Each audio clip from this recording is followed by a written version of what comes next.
السلام عليكم ورحمة الله وبركاته. الحمد لله. الحمد لله الذي نحمده ونستعينه ونستغفره ونؤمن به ونتوكل عليه أما بعد. அன்பிற்குரிய அல்லாஹ்வின் நல்லடியார்களே, அன்பு சகோதரர்களே, நாம் தொடர்ச்சியாக பார்த்து வரக்கூடிய துஆக்களினுடைய திக்ருகளினுடைய தொகுப்பில் இன்று நாம் பார்க்க இருக்கின்ற விடயம் என்னவென்றால், இன்றைய தினம் ஜும்ஆவுடைய நாளாக இருந்து கொண்டிருக்கின்றது. ஜும்ஆவுடைய நாள் ஃபஜ்ருடைய தொழுகையை தொழுதுவிட்டு அதே இடத்தில் அமர்ந்தவர்களாக நாம் இந்த இஸ்திக்ஃபாரை 100 தடவைகள் ஓதுவோம்.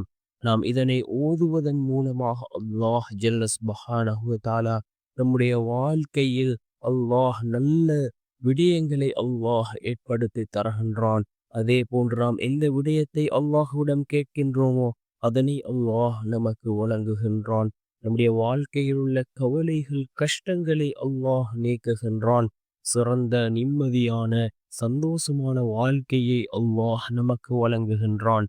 அப்படிப்பட்ட மிகச்சிறந்த ஒரு திக்ரை தான் நாம் இன்றைய வீடியோவில் பார்க்க இருக்கின்றோம்.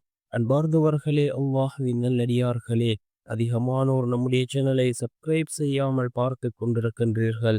நீங்கள் சப்ஸ்கிரைப் செய்து லைக் இடுவதன் மூலமாக நமது சேனலில் உள்ள வீடியோக்கள் இன்னும் பல சகோதரர்களுக்கு கொண்டு போய் சேர்க்கப்படும். அவர்கள் அதனை பார்த்து பயனடைந்தால் அதற்குரிய கூலியை அல்லாஹ் உங்களுக்கும் வழங்குவான். அன்பார்ந்தவர்களே, அல்லாஹ்வின் நல்லடியார்களே, இன்றைய தினம் ஜும்ஆவுடைய நாளாக இருந்து கொண்டிருக்கின்றது. இந்த ஜும்ஆவுடைய நாளில் ஒரு நேரம் இருக்கின்றது. அந்த நேரத்தில் நாம் கேட்கக்கூடிய துஆக்கள் அல்லாஹ்விடத்திலே ஏற்றுக்கொள்ளப்படும் என்று ரசூலுல்லாஹி ஸல்லல்லாஹு அலைஹி வஸல்லம் அவர்கள் கூறினார்கள். அது எந்த நேரம் என்பது பற்றி இமாம்களுக்கிடையே பல கருத்து வேறுபாடுகள் இருக்கின்றது. சில இமாம்களினுடைய கருத்து, அதாவது ஃபஜ்ருக்கு பின்னால் உள்ள நேரம் என்பதாகும். அன்பார்ந்தவர்களே, அல்லாஹ்வின் நல்லடியார்களே, இந்த ஃபஜ்ருடைய தொழுகையை தொழுதுவிட்டு நாம் இந்த இஸ்திக்ஃபாரை ஓதுவோம். யார் அதிகமாக இஸ்திக்ஃபார் ஓதுகின்றாரோ அவருக்கு 3 விதமான பாக்கியங்கள் கிடைக்கும் என்று ரசூலுல்லாஹி ஸல்லல்லாஹு அலைஹி வஸல்லம் அவர்கள் கூறினார்கள். அதில் முதலாவது, அவர்களுடைய வாழ்க்கையில் உள்ள கஷ்டங்களை அல்லாஹ் நீக்குகின்றான். இரண்டாவது, அவருடைய மனதிலுள்ள அந்த பாரத்தை அல்லாஹ் நீக்குகின்றான்.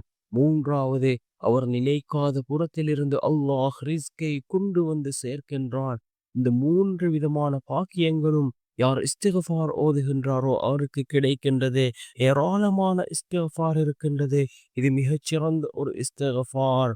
அஸ்தக்ஃபிருல்லாஹ வஅதூபு இலைஹ், அஸ்தக்ஃபிருல்லாஹ வஅதூபு இலைஹ் என்ற இந்த இஸ்திக்ஃபாரை நாம் 100 தடவைகள் ஓதி அல்லாஹ்விடம் பிரார்த்தனை செய்வோம். நிச்சயமாக அல்லாஹ் ஜல்ல சுப்ஹானஹு வ தஆலா நம்முடைய வாழ்க்கையில் உள்ள எல்லா காரியங்களையும் சீராக்கி தருவான்.